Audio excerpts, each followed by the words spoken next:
Quelqu'un crie très fort, Amen. Quelqu'un crie très fort, Amen.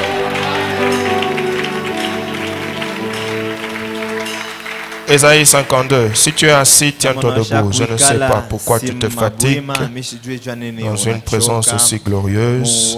Il y en a qui viennent à l'église, ils ne savent pas préparer, ils viennent nous regarder. Ne viens pas me regarder. Quand tu viens à l'église, viens pour Jésus. Et tu trouveras que le temps passe trop vite. C'est tellement beau, magnifique, merveilleux d'être dans sa présence. 52:13. Voici mon serviteur prospérera. Ton amen est faible, mon ami. Cette parole, nous la prononcerons tous les jours. Et ce qui doit tomber dans ta vie doit tomber. Et ce qui doit arriver, doit arriver. Quelqu'un dit Amen. Amen. Quelqu'un dit Amen. Amen. Mon serviteur prospérera. Amen. Il montera. Amen. Il s'élèvera. Il s'élèvera bien haut. De même qu'il a été pour plusieurs un sujet d'effroi, tant son visage était défiguré, tant son aspect différait de celui du Fils de l'homme. De même, il sera pour beaucoup de peuples un sujet de joie. Un sujet de joie. Amen. Un sujet de joie. Devant lui, des rois fermeront la bouche, car ils verront ce qui ne leur avait point été raconté. Ils apprendront ce qu'ils n'avaient point entendu. Quelqu'un dit Amen. Amen. Quelqu'un dit Amen. Amen. Reste debout. 2 Corinthiens 5. 2 Corinthiens 5. 2 Corinthiens 5, 17. Un autre passage phare de la vie chrétienne sur lequel nous parlons ce matin. 2 Corinthiens 5, 17. Si tu as trouvé, nous lisons ensemble jusqu'au verset 20. 1, 2, 3. Si quelqu'un est en Christ, il est une nouvelle créature. Amen. Voici, toutes choses sont devenues nouvelles.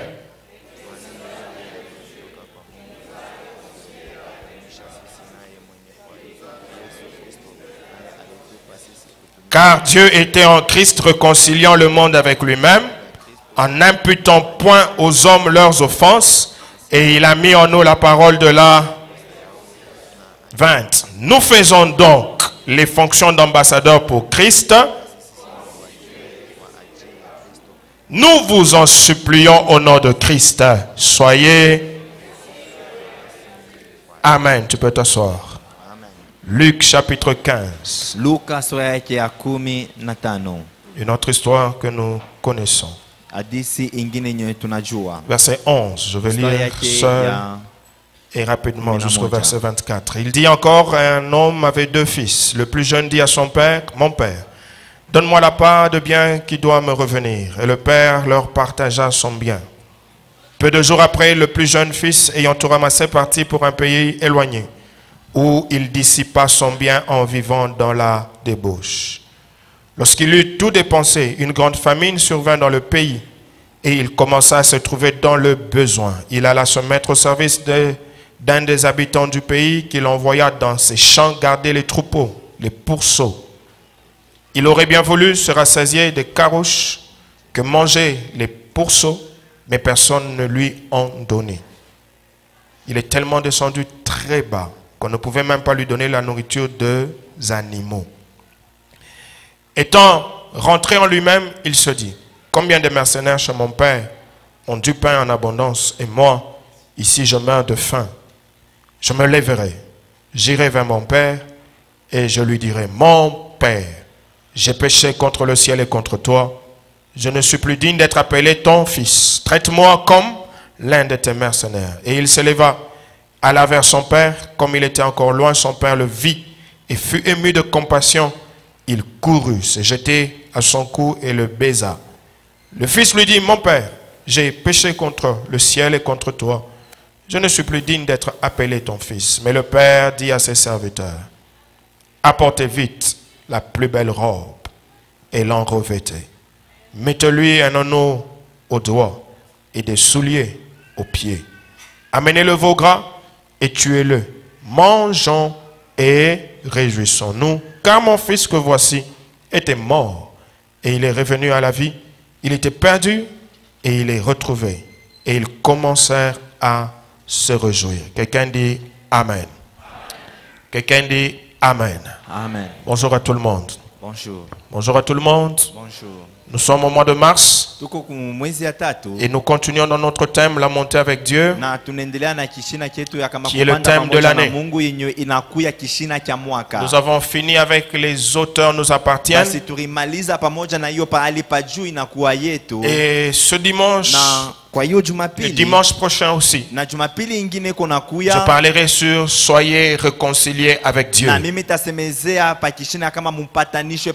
Je salue ceux qui nous suivent sur YouTube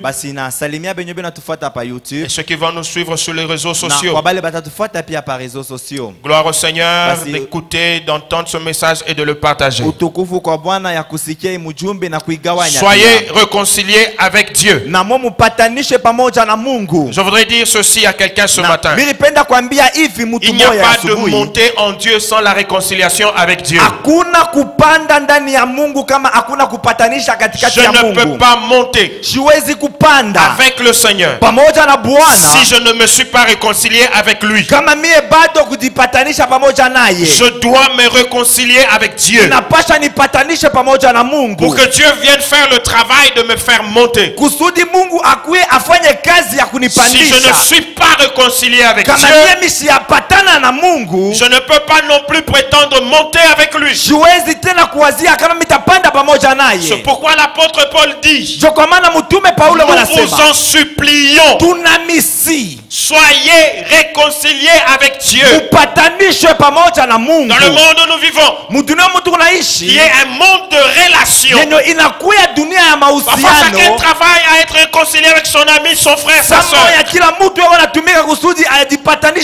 Parfois nous attachons beaucoup d'importance aux personnes que nous voyons, aux personnes de quelles nous tirons quelque chose. Et nous nous battons pour être réconciliés avec elle, afin de continuer à avoir bénéfice de ce qui nous offre toujours. Frères, sœurs dans le Seigneur, le plus important dans ce monde que tu dois retenir, tu peux être réconcilié avec tout le monde. Si tu n'es pas réconcilié avec Dieu, il y a des choses qui ne changeront jamais dans ta vie. Quelqu'un me donne la main. Je peux être bien avec tout le monde. Je peux marcher bien avec tout le monde. Mais si je ne suis pas réconcilié avec Dieu, le même Dieu va travailler à bloquer les choses dans ma vie. Parce que la pensée et la volonté de Dieu, c'est que chacun de nous soit réconcilié avec lui. Et que chacun de nous puisse privilégier d'avoir sa relation et sa communion avec Dieu avant de regarder sa communion avec les humains. Quelqu'un me donne la main. Quelqu'un me donne la main. Tu peux être réconcilié avec ton meilleur ami. Si tu n'es pas réconcilié avec Dieu, il y a des choses qui ne marcheront pas. Parce que laisse-moi te dire ceci. Si nous disons que Dieu nous bénit par les humains, donc c'est Dieu qui suscite les hommes et les femmes qui doivent nous faire du bien. Si je suis en bon terme avec ces hommes et ces femmes-là, et que je ne suis pas en bon terme avec Dieu, je ne verrai rien de glorieux dans ma vie. C'est comme ça que vous pouvez être à côté de quelqu'un. Il a tout. Il a l'argent, il a les faveurs, il a les possibilités, mais il fait rien pour vous. Vous vous posez la question, mais comment il fait que pour les autres?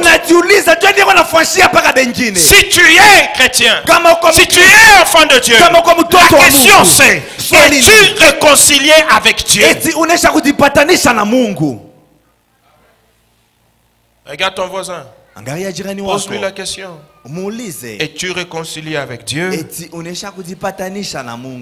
L'apôtre Paul écrit à une église. Il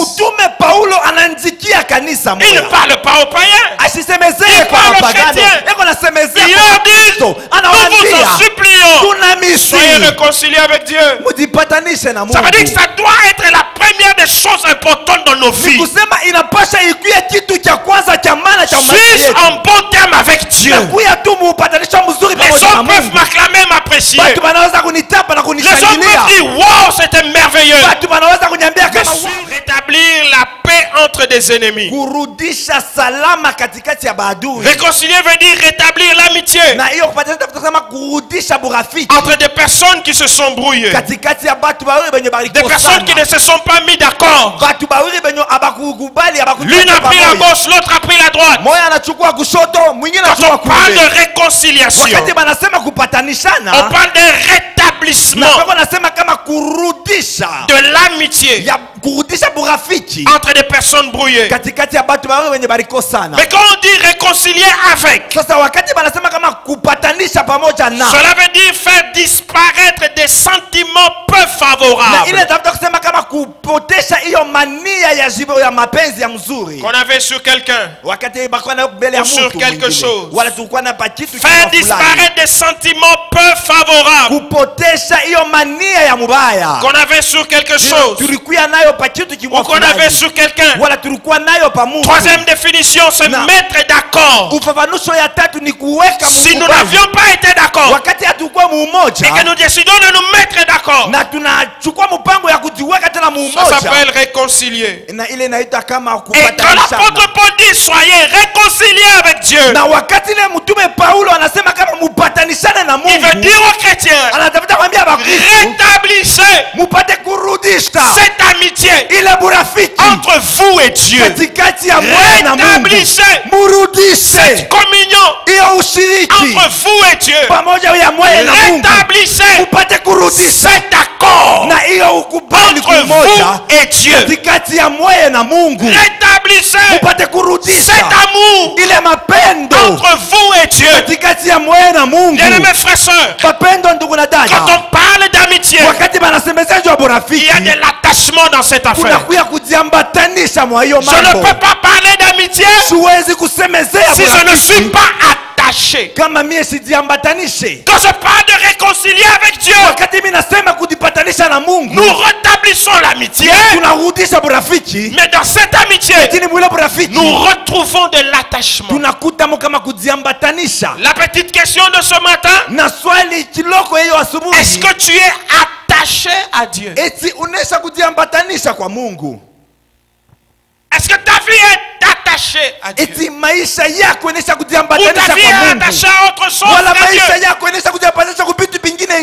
Ta vie est attachée à autre chose qu'à ton Seigneur. Rétablir l'amitié, c'est aussi rétablir l'attachement. Non seulement qu'on rétablit l'attachement, on rétablit aussi l'attention. Suis attaché à Dieu. Est-ce que je fais attention à Dieu? Combien de fois tu te réveilles le matin et tu commences par Dieu? Combien de fois une journée tu t'arrêtes pour regarder au Seigneur? Je ne parle pas de réconcilier, sans parler d'amitié, sans parler d'attachement. Parfois les gens passent des journées entières. Il n'a pas prié, il n'a pas pensé à Dieu, il n'a pas parlé de Dieu. Nous disons que nous sommes enfants de Dieu, mais est-ce que nous sommes en accord avec Dieu?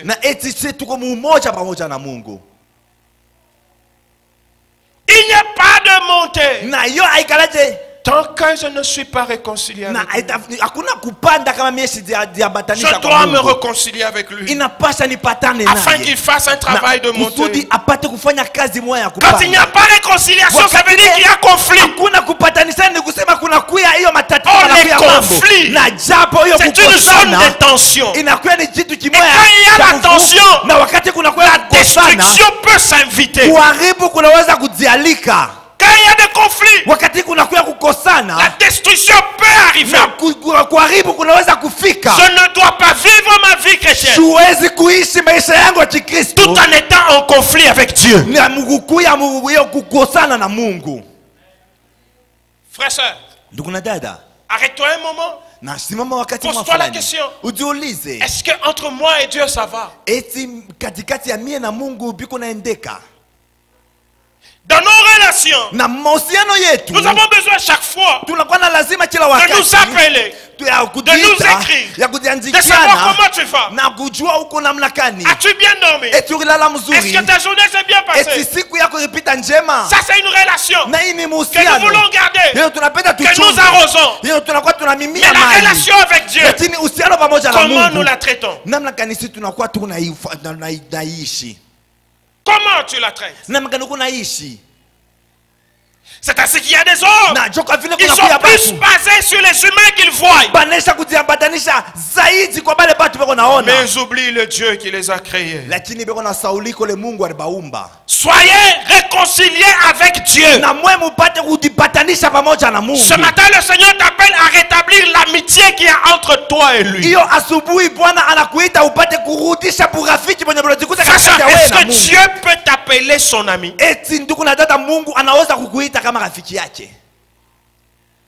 Dieu peut-il t'appeler son ami?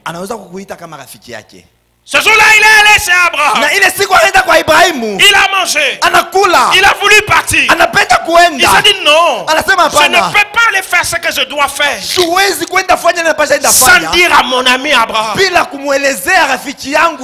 peux pas agir. Ou je ne peux pas détruire ces villes sans en parler à mon ami. Abraham était l'ami de Dieu.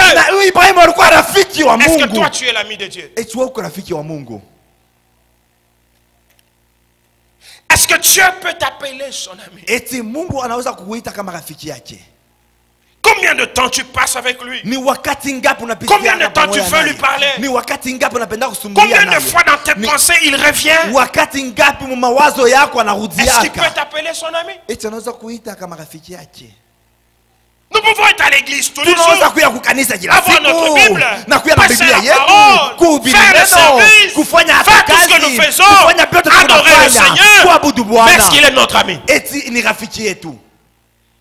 Est-ce que Dieu c'est ton ami? Il y en a dès qu'il se réveille, sa main est sur le téléphone.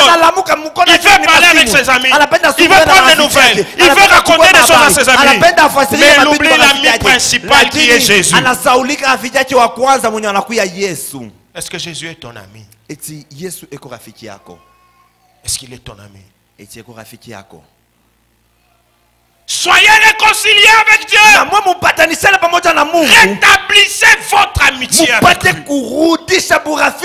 Nous voulons monter. Nous voulons aller plus loin. Mais nous n'allons pas y arriver si Dieu n'est pas notre ami. Si je ne peux pas parler avec lui, si je ne peux pas l'écouter, si je ne peux pas faire ce qu'il me dit, je ne peux pas monter.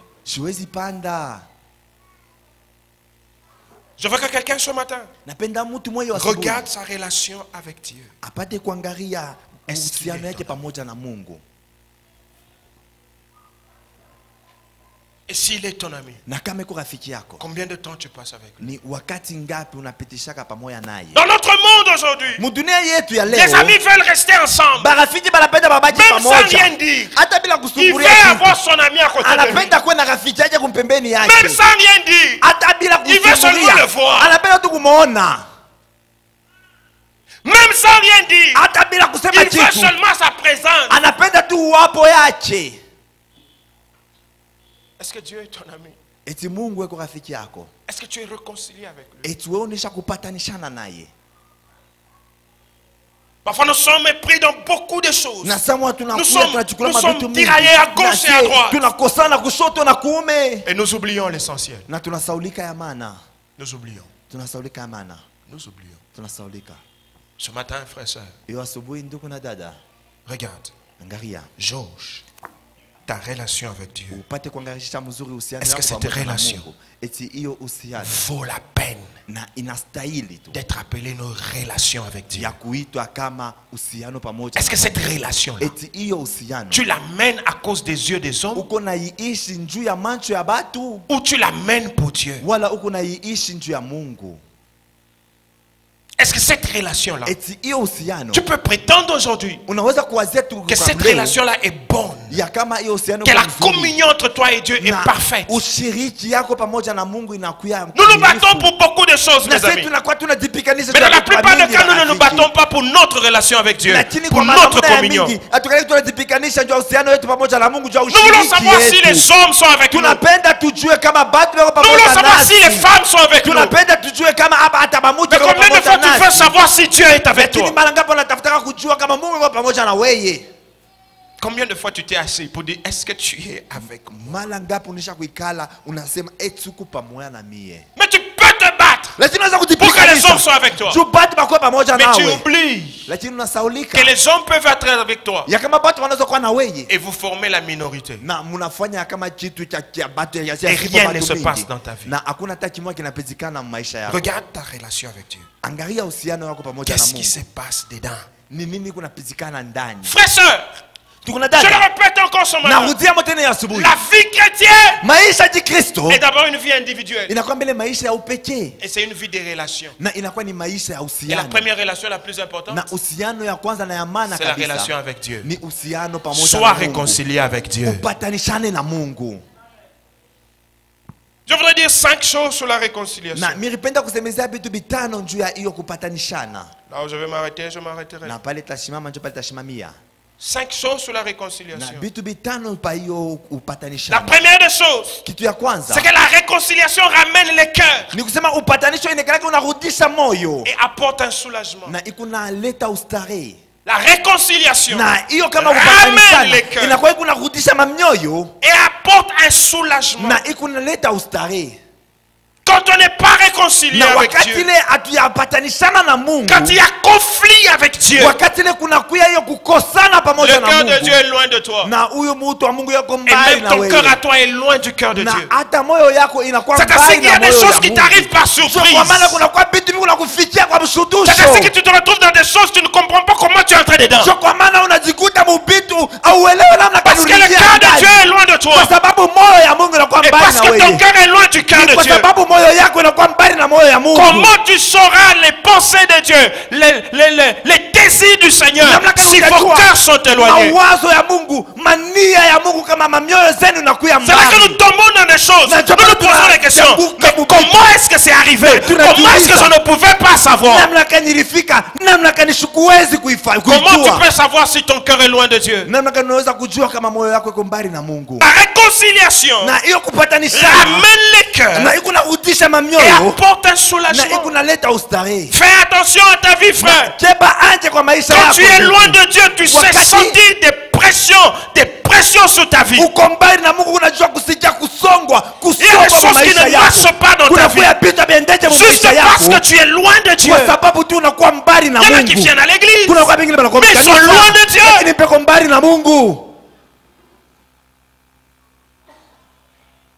Loin de Dieu. Ton cœur est loin de Dieu. Tu ne sens rien, tu ne vois rien, tu ne connais rien parce que ton cœur est loin de Dieu. La destruction de Sodome et Gomorrhe concernait Abraham parce que Lot vivait là-bas. Mais comme il était l'ami de Dieu, Dieu lui a dit ce qu'il allait faire. Combien de fois Dieu te parle? Je répète ceci aux chrétiens dans cette église. Pour que Dieu parle, il ne passe pas que par le prophète. Dieu peut te parler aussi à toi. Quelqu'un me donne un amen. Quelqu'un me donne un amen. Le prophète ne pas un marabout. Nabii asikalaje mfumu. Consultation prophétique. Inakuya kwenda kuzungumza ya nabii. Na huyu nabii asikalaje mfumu. Dieu parle au prophète. Na Mungu anakana anazungumzia. Mais Dieu n'a pas dit. Lakini Mungu comme je parle au prophète, Mungu anazungumzia je ne vais rien te dire à toi. Nikusema wewe sitakwambia kitu. Hapana frère. Non mon frère. Si ton cœur est près du cœur de Dieu, kama moyo yako iko karibu na moyo Dieu ya te parlera aussi. Mungu atakuzungumzia pia. Oh, quelqu'un me donne un amen. Mtu anikabwe kwanza amina. Quelqu'un me donne un amen. Amina. C'est parce que tu ne t'assois pas avec Dieu. Ni kwa sababu hauikalache na Mungu. Tu ne poses pas, Seigneur, qu'est-ce que tu veux que je fasse? Hauikalache unauliza Bwana unatafuta nifanye nini? Tu parles. Mungu anasema. Le prophète est là. Nabii kwa gloire au Seigneur. Mais Dieu ne l'a pas dit. Lakini Mungu que pour te parler à toi, c'est seulement le prophète. C'est seulement le pasteur. Non. Mipaka pastori. Hapana. Non. Hapana. Si je suis réconcilié avec Dieu, mon cœur se rapproche du cœur de Dieu. Et comme mon cœur se rapproche du cœur de Dieu, je peux entendre Dieu parler. Frère, soeur, entends Dieu parler à ta vie. Frère, soeur, entends Dieu parler à ta vie. Dieu parle. Mais soyons réconciliés avec lui. Et Dieu ne dit jamais tout au prophète. Il y a des choses qu'il dit au prophète, mais il y a des choses qu'il veut te dire à toi parce qu'il veut être ton intime. Est-ce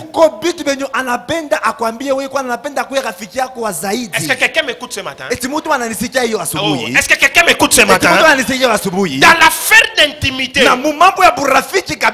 il n'y a jamais une troisième personne.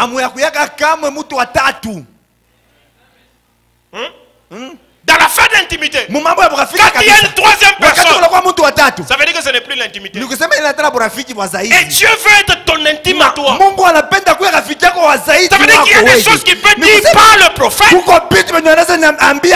frères et mes soeurs, il y a aussi des choses qui te dira qu'à toi. Mais que ton cœur soit réconcilié avec lui. Il y a des choses que tu ne connais pas parce que ton cœur n'est pas réconcilié avec Dieu. Parce que ton cœur est loin de Dieu. Sois l'ami de Dieu. Tu entendras des choses que les prophètes ne t'ont jamais dites. Que Dieu lui-même va te dire. Alléluia. Amina. Alléluia.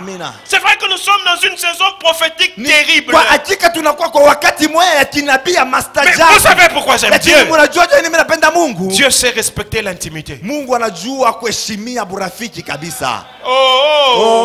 Dieu sait respecter l'intimité.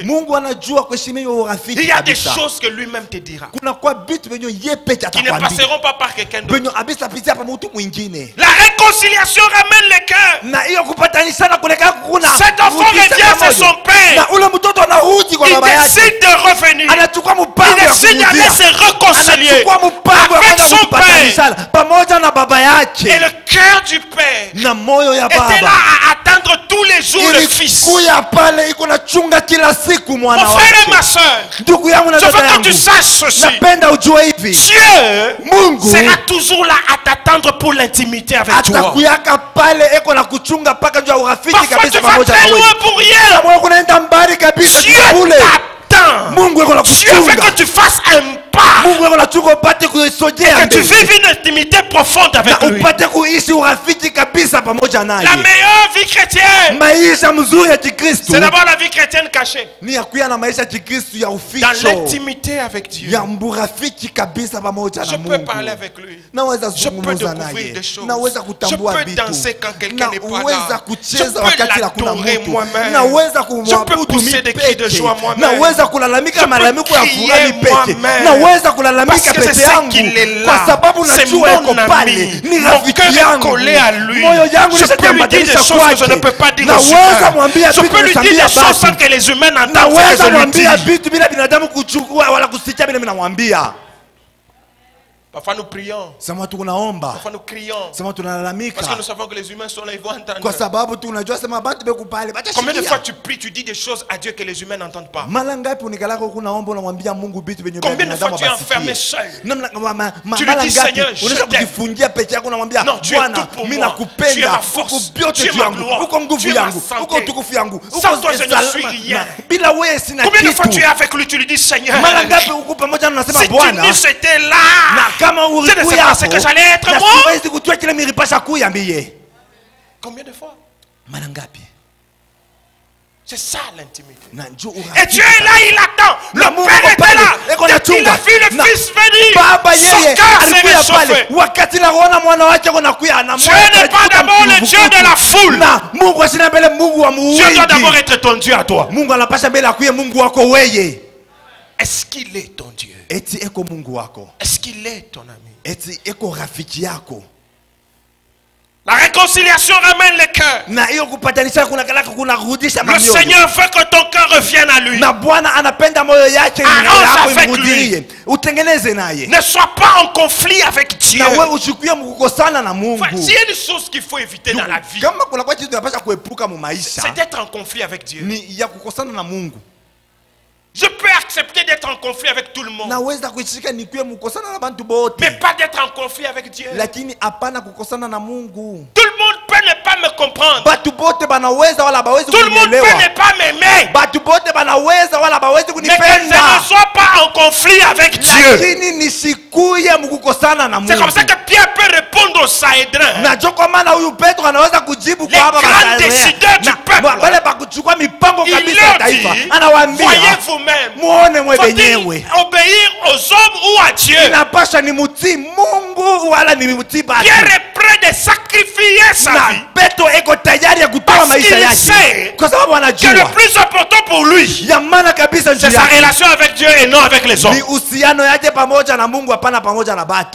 Regarde comment toi tu fais. L'oncle a dit, comme l'oncle a dit, la tante a dit, et le cousin a dit, comme celui qui fait mon minavage, je ne savais pas faire autrement.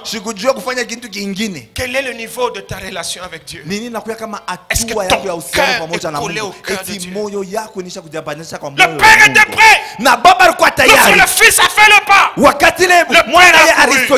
Les cœurs se sont remis ensemble. Deuxième chose sur la réconciliation. Deuxième chose, c'est que la réconciliation éloigne de nous la destruction.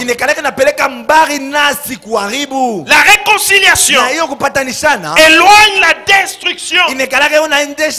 Cet enfant loin de son père vivait dans la destruction. Il ne pouvait même pas manger. On ne pouvait même pas lui donner la nourriture des animaux. Il était en train de se détruire. Il était en train de mourir à petit feu. Mais lorsqu'il a décidé de rentrer chez son père, d'aller se réconcilier avec son père, cette réconciliation a éloigné la destruction. Mon frère et ma soeur, soyez réconciliés avec Dieu. Et que la destruction soit loin de nos vies au nom de Jésus. Le diable arrive à entrer dans nos vies pour nous détruire. La sorcellerie arrive à entrer pour nous faire du mal. Parce que nous ne sommes pas réconciliés avec Dieu. Parce que nos cœurs sont loin de Dieu. Et la destruction vient s'établir. La destruction vient s'installer. Parce que nous avons négligé notre amitié avec lui. Et le diable peut entrer pour faire n'importe quoi. Troisième chose, sur la réconciliation. La réconciliation nous engage dans la reconstruction. Si elle nous éloigne de la destruction, la réconciliation nous engage dans la construction. Na yo inakuwa inatutoa muyo majengo. C'est que le diable a détruit. Ile shetani c'est que la sorcellerie a détruit. Ile bachawi si je vis dans la réconciliation avec Dieu, kama miko naishi muyo kupatanishana na Mungu, alors je vais vivre aussi la reconstruction. Na sasa pale mitaishi tena majengo. Frères, sœurs bien-aimés, ndugu na dada wapendwa, il n'y a que Dieu qui peut reconstruire convenablement ta vie. Ni paka Mungu jo anaweza kujenga vile inapaswa maisha yako. Il n'y a que Dieu qui peut rebâtir convenablement ta vie. Ni paka Mungu jo anaweza kujenga vile inapaswa maisha yako. La Bible l'appelle le réparateur de brèches. Na Biblia inamuita kama mwenye eko natengeneza hapa. Il sait réparer ce que le diable a détruit. Na yeye anajua kutengeneza ile. Il sait réparer ce que les amis ont détruit. Anajua kutengeneza yenye barafiki bali haribu. Il sait réparer ce que les familles ont détruit. Anajua kutengeneza yenye majamaa haribu. Il sait réparer ce que la société a détruit. Na yeye anajua kutengeneza yenye la société haribu. Pourquoi ne pas me réconcilier avec lui? Réconcilie-toi avec Dieu. Et que Dieu rebâtisse ta vie au nom de Jésus. Quatrième chose, sur la réconciliation. La réconciliation nous ouvre des portes. Elle nous ouvre des portes. Cet enfant rentre chez lui. C'est réconcilié avec son père. Son père lui ouvre la porte de la maison. Son père organise une grande fête pour lui. Son père le couvre de cadeaux. Juste parce qu'il a décidé de se réconcilier avec lui. Son père fait des choses qu'il n'avait pas fait avant. Parce que le gars a décidé de rentrer auprès de lui. Son père réalise des choses qu'il n'avait jamais faites pour quelqu'un d'autre. Parce qu'il a décidé de rentrer auprès de lui. La réconciliation avec Dieu peut nous ouvrir des portes inédites. Peut nous faire entrer là où nous n'avions pas pensé. Juste parce que nous sommes son ami. Juste parce que nous revenons vers lui. Le Seigneur peut nous ouvrir des portes extraordinaires. Il y a des endroits où tu ne sais pas entrer parce que tu n'es pas réconcilié avec Dieu. Parce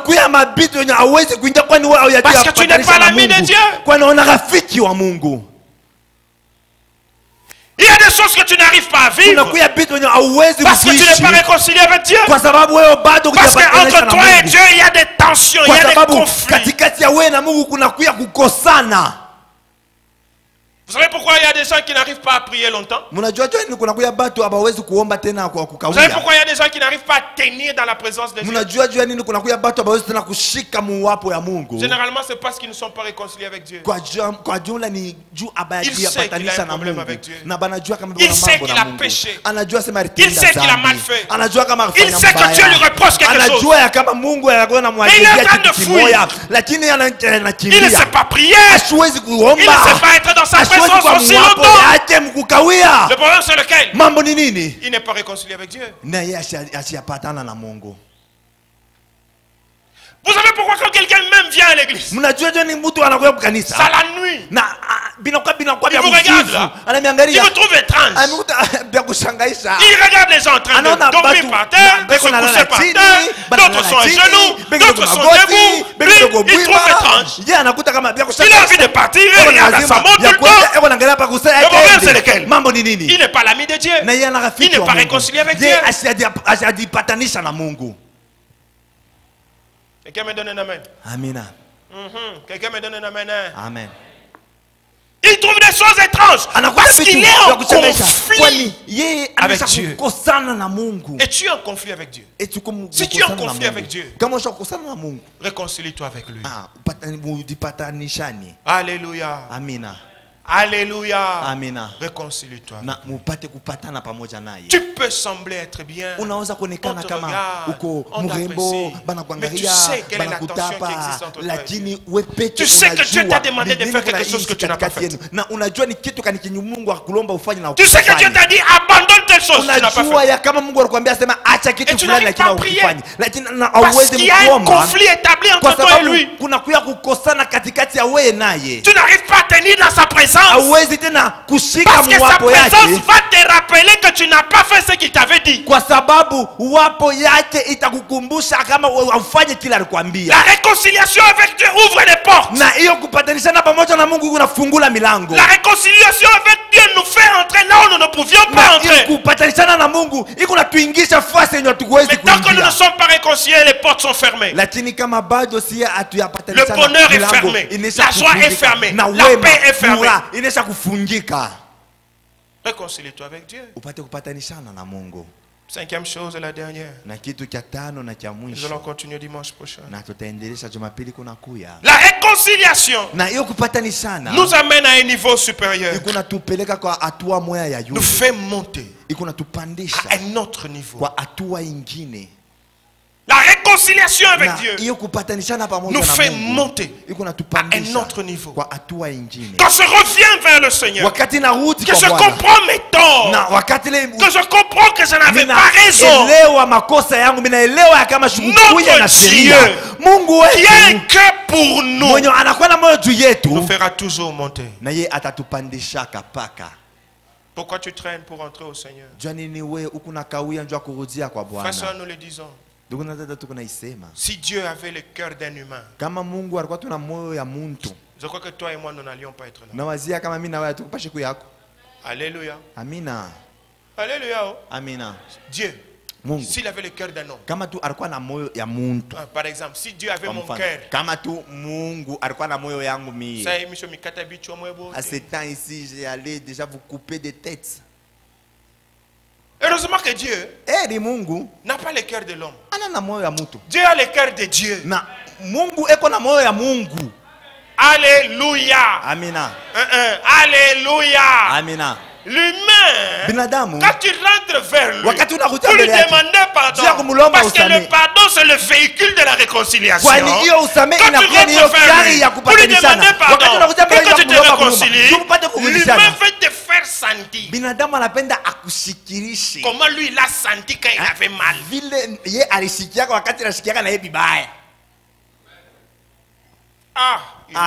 Binadamu. Heureusement mon Dieu n'a pas le cœur de l'homme. Lui-même va te faire sentir. Pardonne-moi. Tu peux me pas. Viens demain. Il dit vois-moi dans 3 mois. Pour te faire lui-même va te rabaisser davantage. Quand toi-même tu as décidé de te rabaisser. Je reprends. Lui-même décide de te rabaisser davantage quand toi tu as décidé de te rabaisser. Mais Dieu, quand tu décides de te rabaisser, il vient vers toi, il te prend dans ses bras et il commence le travail de relèvement. Ah, j'aime Dieu pour ça. Dieu ne s'arrête pas là pour te condamner. Il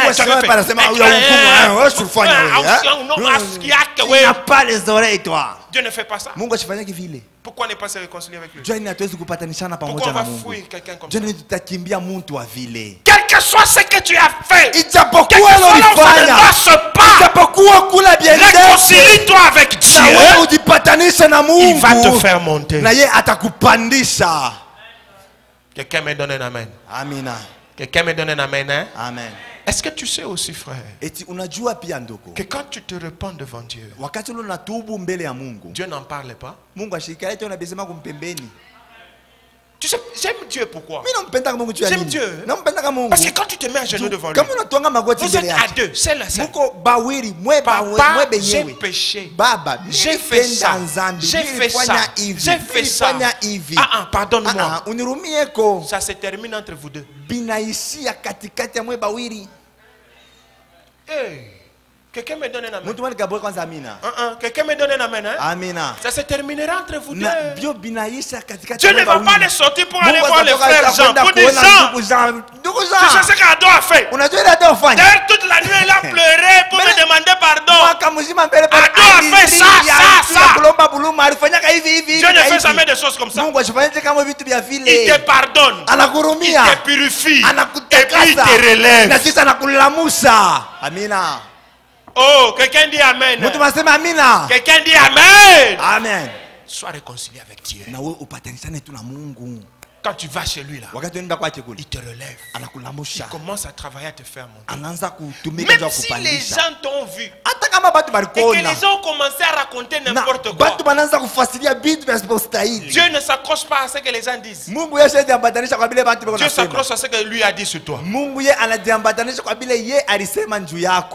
Parfois les gens ont dit, non. Le plus important pour nous, c'est d'abord être réconcilié avec Dieu. Et quand nous sommes réconciliés avec lui, il commence à nous faire monter.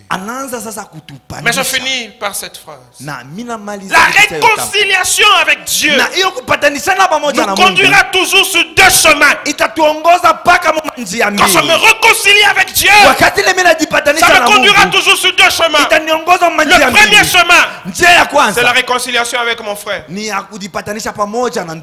C'est la réconciliation avec mon prochain. Je ne peux pas me réconcilier avec Dieu et être capable de me réconcilier avec mon prochain. Quand je me réconcilie avec Dieu, je suis aussi capable d'aller sur le chemin de la réconciliation avec mon frère.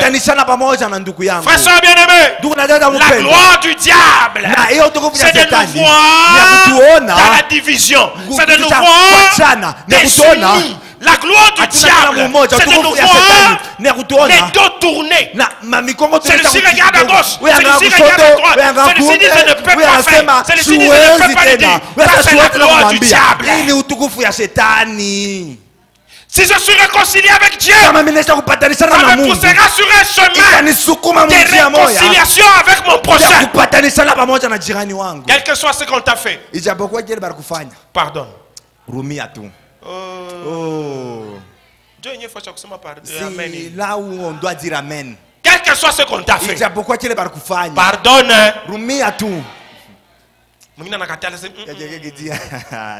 Papa, il y a un niveau. Papa, tu connais pas les niveaux. Tu connais pas ce qu'il a fait. Frère, soeur, de la même manière que celui-là qui a fait est fragile, de la même manière toi aussi tu es fragile. Quelqu'un me donne un amen. Amina. Les gens refusent parfois de pardonner pensant qu'ils sont parfaits. Frère, tu n'es pas parfait. Pardonne seulement. Parce que quand toi tu vas tomber, tu vas chercher aussi qu'on te pardonne. Je parle à quelqu'un. Est-ce que je parle à quelqu'un? Pardonne seulement. Peut-être que toi tu n'as encore rien fait. Peut-être que toi quand tu vas faire ça sera grave. Qu'est-ce que tu voudras qu'on fasse? Qu'on te pardonne ou qu'on t'enfonce? Quel que soit ce qu'on t'a fait, pardonne. Regarde ton voisin, dis-lui pardonne. Pardonne. Quel que soit ce qu'on t'a fait, pardonne, réconcilie-toi. Ne laissons pas les diables se glorifier. Vous trouvez un homme et une femme dans la maison 4 jours, 7 jours, un mois, il parle pas. Oh, il a fait. Oh, il a fait. Il parlait pas.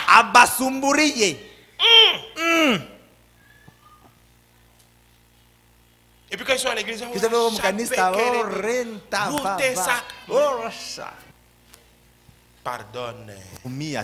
Tu ne vas pas mourir, pardonne. Peut-être c'est elle qui a mal fait. Pardonne seulement. Parce que quand toi tu vas faire aussi, tu vas chercher les pardons. Quelqu'un me donne un amen. Quelqu'un me donne un amen. Le deuxième chemin, je finis. Sur laquelle la réconciliation nous amène. Sur lequel plutôt. C'est la réconciliation avec soi-même. Quand je me réconcilie avec Dieu, je peux me réconcilier avec moi-même. Quelqu'un me dira, mais papa, comment quelqu'un peut se réconcilier avec lui-même? Il y a des gens qui ne se pardonnent jamais à eux-mêmes. Ils ne se supportent pas. Il a fait une bêtise dans la vie. Et puis c'est resté comme un sceau sur son cœur.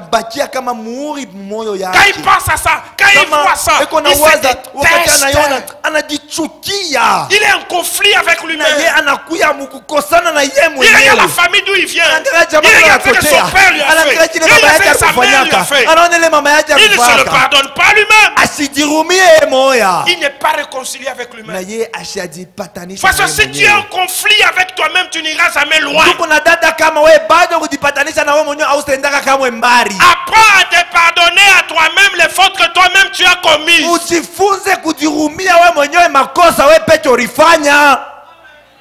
Oh, quelqu'un me donne un amen. Hey, quelqu'un me donne un amen. Amina. Parfois les gens se regardent et disent, moi, je suis vraiment lâche, je suis vraiment insensé. Comment je peux faire? Il se regarde, il se voit sale. Il ne peut pas se le pardonner. Tu es en conflit avec toi-même. Et plus tu seras en conflit avec toi-même, plus ta vie va s'arrêter. Elle ne va pas progresser. Il y a qui se regardent, qui se maudissent. Ils ne peuvent pas se dire à eux-mêmes de bonnes choses. Qui ne croient même pas à eux-mêmes. Pourquoi? À cause de ce qu'ils ont fait. À cause de la manière dont ils sont vécus. Frère, sois bien aimé. Avant que quelqu'un ne t'acclame, acclame-toi toi-même. Oh, quelqu'un me donne un amen. Quelqu'un me donne un amen. Amen. J'aime le dire, frère. Avant que quelqu'un d'autre ne dise que tu es bien habillé, dis-toi à toi-même.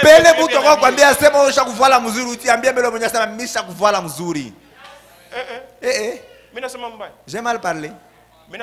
J'ai mal parlé. Avant que quelqu'un ne te dise, tu es joli, tu es bien habillé. Commence par te le dire toi-même. Regarde-toi dans un miroir. Dis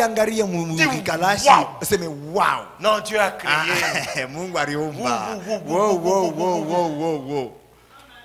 Maintenant, il se regarde dans les miroirs.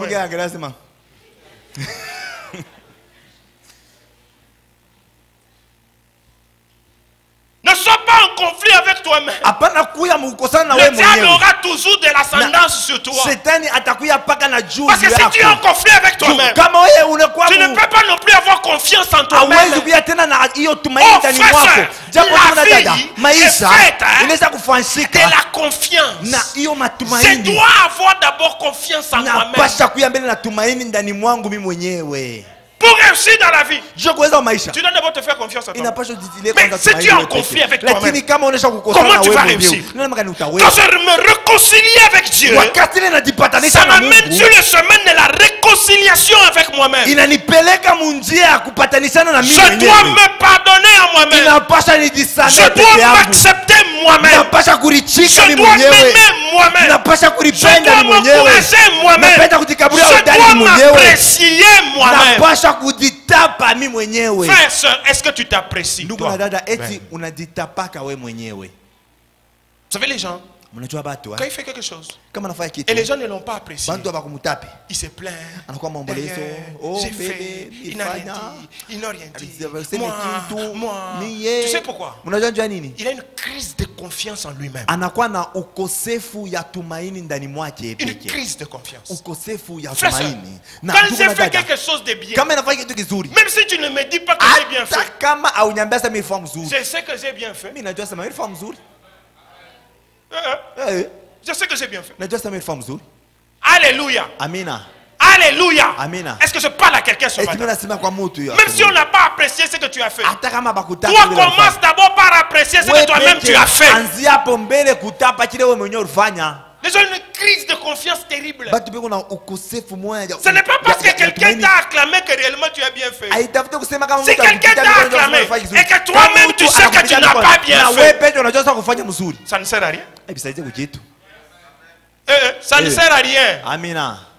Je préfère être sûr que je sais que j'ai bien fait. Moi ici, même si quelqu'un ne dit pas que j'ai bien fait. Moi, je sais que j'ai bien fait. Je dors tranquille. Alléluia. Amen. Alléluia. Amen. Et j'aime le dire et je finis. Et je prends toujours l'exemple de l'habillement. Quand tu es bien habillé, toi-même tu sais que tu es bien habillé. Pourquoi nous avons toujours besoin que quelqu'un vienne nous dire que tu es bien habillé pour que nous soyons sûrs que nous sommes bien habillés? Crise de confiance, n'est-ce pas? Quand je sors de chez moi, je sais que je suis bien habillé.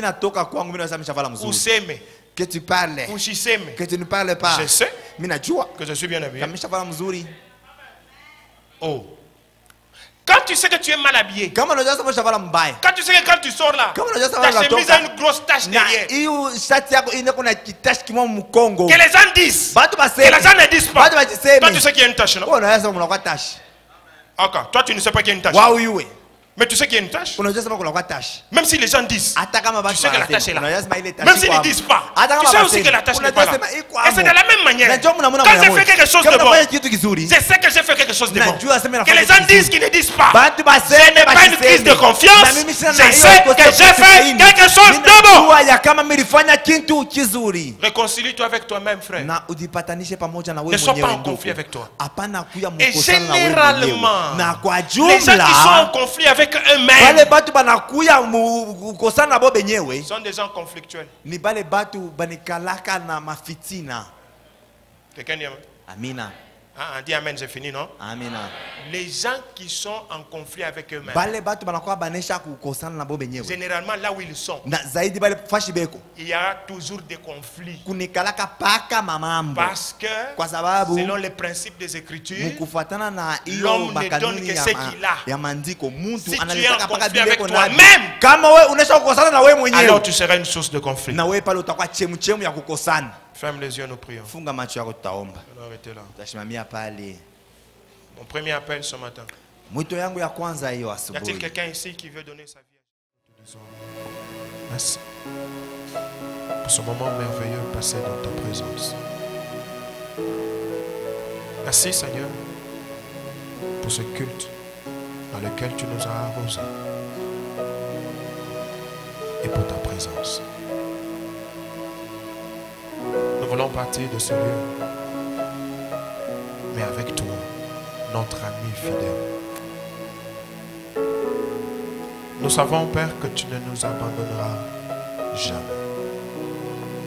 Même si le diable nous accuse comment? Même si la sorcellerie nous accuse comment? Même si les humains nous accusent tous les jours, tu ne nous abandonneras jamais. Bénis chacun d'entre nous. Révèle-toi à lui, Seigneur. Tu parles. Parle-lui, ô Dieu. Montre-lui les choses cachées. La Bible dit, et invoque-moi, je te répondrai. Tu n'as pas dit que tu me répondras que par le prophète. Non, je te répondrai. Je te ferai connaître les choses cachées. Les choses que tu ne connais pas. Seigneur, révèle-toi à chacun d'entre nous. Je prie pour cette église. Que nous soyons une église des hommes et des femmes vers qui tu es allé et tu t'es révélé. S'il te plaît, parle-lui et glorifie-toi dans sa vie. Fais-lui du bien au courant de cette semaine. Bénis chaque programme de l'église. Déjà demain, mardi, mercredi, jeudi, vendredi, samedi. Bénis tous nos programmes, Seigneur. Et fais-nous du bien. Bénis cette célébration qui commence le mardi 17. Fais-nous grâce. Protège-nous. Éloigne de nous des accidents inutiles. Des incidents inutiles. Veille sur chacun de nous. Aide-nous à être disponibles à aller célébrer ton nom. Et au Bel-Air et à venir ici. Merci Père. J'ouvre mon cœur devant toi. Comme Père, berger, pasteur, je bénis ce peuple au nom de Jésus. Laisse que ta bénédiction ne soit pas une histoire, ne soit pas une légende, mais que ce soit un quotidien pour chacun d'entre nous. Au nom de Jésus, nous avons prié. Nous disons Amen.